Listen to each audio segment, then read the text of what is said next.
What is up, my Squirtleites? It is I, your king, welcoming you back to more Let's Play Destiny.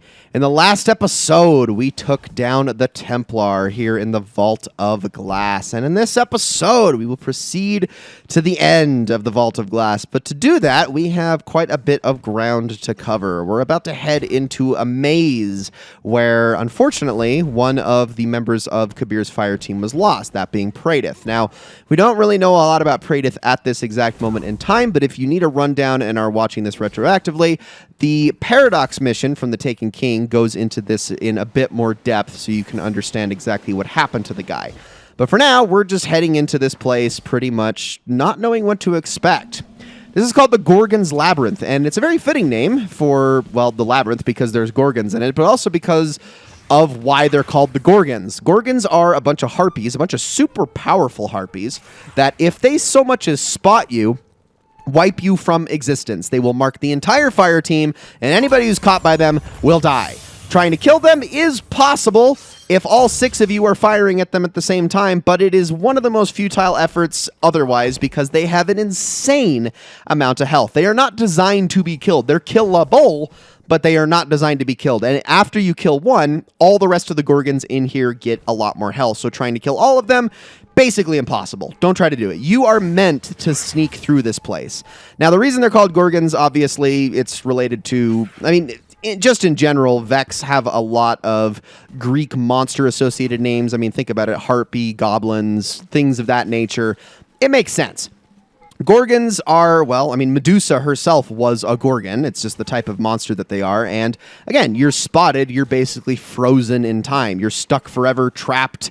Not unlike Medusa, who obviously would turn her victims to stone. And again, you just need to avoid their entire gaze. Now, I'm going to cheat a little bit as I make my way through here and use invisibility to my advantage, which my teammates obviously don't have.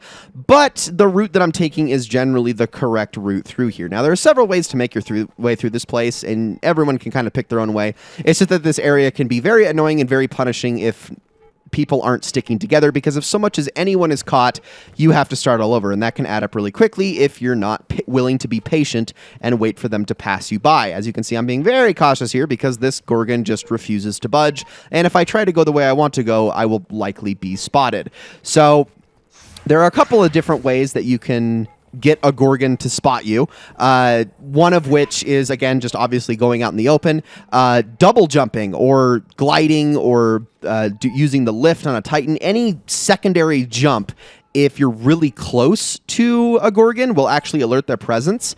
So if you decide to jump right over top of one, that can be a little risky, as I'm doing right here. But it's not the end of the world. The one thing you absolutely cannot do is fire any of your weapons. You do that, and you're going to be spotted no matter what you do. The Gorgon will just come straight to you, find you, and it's game over. So never fire your weapons. Just make it through that place. It's not actually a stealth mechanic. It's more so just avoid being seen. But once you have made your way through the Gorgon's Labyrinth, you will then be put into the very first jumping puzzle in a raid. And yeah, but it pales in comparison to future jumping puzzles, I promise you that. But this, of course, was back in a day in Destiny 1 where people were still getting the hang of mechanics and didn't even have the ability to mantle on things because that wasn't introduced until Destiny 2. So just let them kind of spawn. These platforms are going to spawn in and out of existence, but generally, once you get past the second one, most classes are able to make it the rest of the way. If a hunter can make it, as hunters are the worst jumpers distance-wise, if hunters can make that gap, you can also make it as a warlock or a titan. I promise you that. But yeah, it's very simple otherwise. You just need to kind of know when the platforms are going to spawn. Otherwise, you're just going to drop to your death and have to start over in complete shame and humiliation. So, as we head into this next area, let's talk about Kabir for a moment. So, Kabir was the leader of that fire team that I've kind of alluded to a lot, but I haven't really been able to discuss what happened to the guy. Kabir was pretty much killed, not by the Templar, but at the Templar phase. And there's a funny thing about the Vex and the radiolaria within them and the way that it sort of interacts with biological life forms.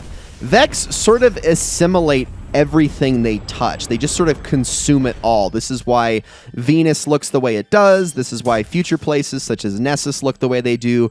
The Vex are just kind of a gigantic virus, and anything that is made out of biological matter will become a part of the Vex eventually. That said, as bad of a thing as that is, and as much of a poison as it is, and as horrible of a fate as that is to go, as it is excruciatingly painful for living things to experience, doing so actually allows you to sort of, as you become more Vex, you can actually be a part of them a little bit more because, well, the whole thing about the Vex is that they are all basically one gigantic hive mind. So if you can start to see into the Vex a little bit, you can start to maybe understand what they're trying to do a little bit more. Now, Kabir learned this, unfortunately, in his time in the Vault and realized that there was absolutely no way of killing the Templar. So he used the Vex's assimilation techniques against them. In doing so, he became this thing right here that I'm holding. That's right. Kabir himself is the relic. He was eventually broken, bent, and twisted into this form, but in doing so, this construct, this thing, this weapon is the only thing that can put a stop to what the Vex are doing here in the Vault of Glass. It's the only tool we have against them. So in that regard, his sacrifice was entirely necessary to allow us to proceed. Yeah, we would not be able to get this far without him. Now, you're probably wondering how Praedyth was able to proceed past the point that he did without the help of Kabir and the Relic. Well, that's because there is actually an alternate path out of the Templar room, but we did not take that way. It's a little bit more necessary in Destiny 1 because it leads to a secret chest, but in Destiny 2, it is not as necessary. So we did not go that way, but it's kind of up on the left side of the room, up in like a little hole that you crawl into, and then you can sort of drop down in there. And it's just an alternate path to the Gorgon Maze, if that makes sense. So now that we've explained what happened to Kabir, let's talk about this encounter that we're dealing with right now. So we are in what is known as the Glass Throne. The Glass Throne is the home of the most powerful being in the Vault of Glass, who we are not yet meeting, but will be meeting soon. This first encounter is the Gatekeeper encounter. The Gatekeeper is that Hydra that we were shooting at the beginning, and those Gatekeepers are going to spawn periodically throughout the encounter, actually quite frequently. Gatekeepers prevent the portals from being opened, a portal that I am now inside of, and you have seen me go through to help out my teammate. There are two portals on either side, or one portal, excuse me, on either side of the room, and there is an associated plate. The left portal takes you to this orangish room that I am in now, and the right portal takes you to a much more greenish area. The general callouts for these portals that I have seen used most, and what I use, is Mars and Venus. This has sort of the orangish Mars hue in it, and then the other planet looks a lot more like Venus, so we call it the Venus portal. Here in these portals, enemies are spawning and trying to make their way to these confluxes, much like the ones that we dealt with in the first encounter in the Templar room. If any of them make it to these confluxes, it's a wipe. You lose. So whoever is inside of the portal, they're pretty much just there to stave off every enemy that they can. But the problem is that every so often, a shielded enemy will appear. That shielded enemy can only be harmed by the Relic, of which there is only one in this encounter. So to kill that enemy, the Relic holder needs to get in there and take it out. The problem is that every time you pass through a portal, you get a debuff that says teleport destabilized, which you can see is counting down on the left side of my screen right now. This prevents you from going through any portals until it goes away.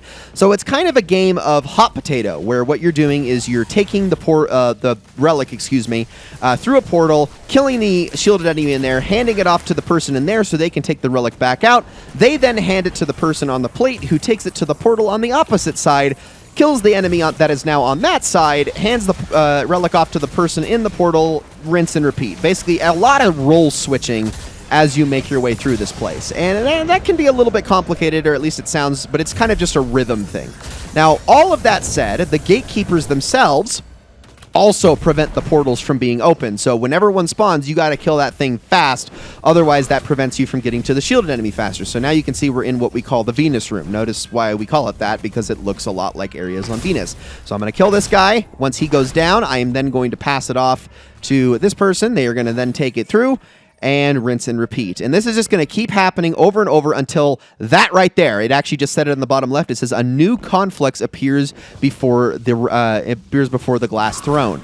We're then going to run outside, and all of us are going to be defending the confluxes in the main area. There is still going to be shielded enemies, so the person with the relic is going to be responsible for taking care of those, but everyone else is going to be killing, well, everything else. Now, the relic does a lot of damage to pretty much every enemy, so that person also can just roam around and kill things, but they're going to need to keep their supercharge saved up for specifically, well, I guess they don't have to, but they're going to want to pretty much use it to nuke all of the shielded enemies, as they're going to be the most powerful things here. But it's just keeping all the Vex away from this central conflux, and once we have done that for long enough, and all the shielded enemies are dead, this encounter finally comes to an end. See, a little bit more complicated, a little bit more action going on. Everybody's got a role, and I like that a lot. In the Destiny 1 version, I do believe that there was no teleport destabilizing mechanic, so one person could kind of just roam around with the relic entirely on their own. I believe that's how that one worked, and so it just made it a little bit more simple. But largely, it is the same encounter as it was in Destiny 1. But the only problem is it didn't really encourage people to have multiple jobs. They kind of... The problem with the Destiny 1 version of Vault of Glass is it didn't really encourage everybody to learn how to use the relic. It kind of let just one person be assigned that job for, like, the entire raid. And that's a little bit of an issue because, well, with raids, you kind of want everybody to know the mechanics, if I'm being honest. And that is going to... Nowhere is that going to be more true than this final encounter against Time's Conflux himself, known as Atheon. So here we go. Atheon is pretty much the keeper of the Vault of Glass. It's funny because we actually don't know whether or not it created the Vault of Glass or the Vault of Glass created it. All we know is that this is pretty much the mind, the supercomputer that is running everything going on in this place. Now, the way Atheon works is interesting. It's going to involve the portals and the plates again, but a little bit differently this time. So at random, 3 people are going to be teleported in to one of the portals. Once they are teleported in, they're going to have to call out which side they're on, whether it's the Venus or the Mars side, thus then prompting one of the outside people to step on the plate and then begin opening the portal or the corresponding portal wherever anyone is teleported. The 3 people inside are going to have jobs to do, and the outside people are going to help them with that job. And it'll all make sense in a second. So Atheon opens the time streams. People are going to get teleported in. And you can see as the screen fades, that means I'm going in. So I almost always grab the relic. My job, first of all, we always want to kill the Hydra. That's the first thing you want to do. But my job is to cleanse my team members here as they shoot oracles. The oracles are going to spawn outside in one of 6 places in a pattern. And then those people are going to tell, the outside people are going to tell the people inside the sequence, and then we are going to all be responsible out in here for shooting those oracles in the right order. 3 oracles, and again, you have to shoot them in the right order or you lose. So somebody outside is going to be watching the oracle spawns. It's going to make the sounds, the ping, ping, ping, and then they're going to tell the exact order for the people in here. So it was... For instance, right there, it would have been front middle, front left, and back middle. That would have been the callouts there. After we have done the oracles 3 times, we are then going to be allowed to leave the portal, but as the relic holder, I am constantly cleansing my teammates because as long as we're in here, we are marked by the void. Over time, the screen is going to slowly fade into darkness and eventually make us completely blind so we can't do our jobs, and it's going to continually refresh this debuff on us, so this is why I'm going to come out here and cleanse us all one more time before I jump down. Now, as the relic holder, I don't want to lose this relic, because if I lose it, bad things can happen, so I'm going to keep cleansing my teammates, although I'm not going to totally shield them, just because we have a Well of Radiance here, which was incredibly powerful back in the time when we recorded this. But back in Destiny 1, because there was no such thing as well, the relic holder's job was to just hold the shield up so that Atheon wouldn't nuke every single person standing on this platform with his really powerful damage.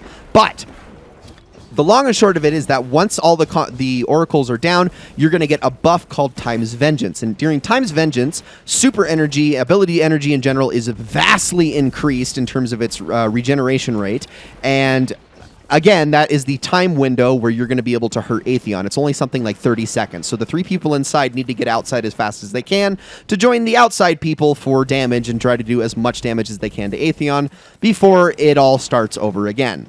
It sounds very complicated. It's really not. The only thing is that back in Destiny 1, you could manipulate these teleports because the back people in the room, the people furthest towards the door, would not get teleported, and the people closest to Atheon would always get teleported. So you could kind of manipulate that to make sure the people who are best at their jobs always go through at the same time. So notice how we can see the oracle sequence now. So this is when we would call it out to the people on the inside and let them know, hey, this is the order you need to shoot them.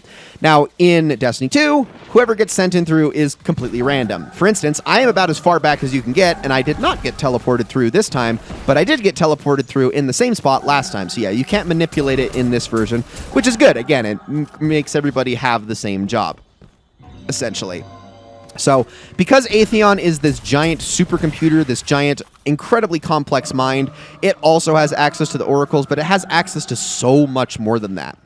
It commands all time, all space, everything in the vault. Atheon is the vault is Atheon, if that makes sense. And to destroy Atheon pretty much puts an end to the vault, and also puts an end to the time shenanigans, but doing so is a little bit of a complicated endeavor because, well, obviously, how do you put a stop to time? You know what I mean? I mean, is it really dead? Is it only dead in the past? Is it only dead in the future? It's kind of hard to say. I know it's a little bit complex that way. Now, I should be saying we are not using optimal damage strats here. This is a much better encounter for things like rockets and things of that nature. I'm just using linear fusers because I think at the time they had like some real big buffs, but I'm also just being incredibly lazy and just using those, but it can get the job done. The problem with Atheon is he's got a very tiny crit spot, so using weapons that require precision damage, not the best idea, if I'm being completely honest. Also, just the grenades I'm using in general, not the best idea, but I digress. Like I said, we don't really take these raids too super seriously, so the gameplay you're seeing here is not like some super sweaty, high-octane, as few encounters or as few damage phases as possible stuff. You're not seeing really any of that out of this. We're just trying to kind of get it done. Now, something I should mention, and this is true with Atheon, but pretty much all raid bosses, is if you take too long to kill them, like you go through too many damage phases, they will eventually reach what is called enrage. Now, enrage is very simple. Basically, if a boss becomes enraged, they will wipe everybody and you have to start over. Now, it'll always warn you a damage phase before the enrage is about to happen. So it'll say, oh, enrage is near. I believe the warning would be if we did not kill him in the next damage phase. So if it says enrage is near, then you don't kill him then, well, then you're all going to wipe and you're going to have to start over. So there is a little bit of a soft time limit to all this, but it's pretty darn lenient. This is, again, we are not doing very good damage here and it is still getting the job done. Now, obviously, I should mention the ability cooldowns. Like, look at the bottom left. This is basically my grenade that I'm using here to cleanse everybody, although I believe it's the same button as the aim down sights button. So right-click on the mouse or left trigger on controller to cleanse these two. It's a little bit of an aura around us, a little bit of a radius. Again, this is just something you need to do periodically. Don't hold it the entire time because then you're going to be consuming your energy too much and you won't have enough to keep everybody cleansed. So that's why I'm doing this on and off sort of here, while letting these two sort of do their own thing. And this is why they're using sniper rifles and scout rifles and things of that nature, so they can shoot these oracles at a very good distance. And then, of course, again, lead the way into the portal so I can cleanse everybody on their way out. Now, as the relic holder, I have kind of resigned myself to not being able to do a whole lot of damage. The only thing I can really do is periodically shoot super shots at this guy, which then hits my teammates in the back of the head, and it's there. You kind of get the picture. But yeah, that's it. We have taken down Atheon. We have defeated the Vault of Glass and put an end to one of the Vex's most terrifying constructs. Guys, that is going to be it for this episode. Thank you all so very much for watching. I hope you all enjoyed this very, very much, and I'll see you all in the next one.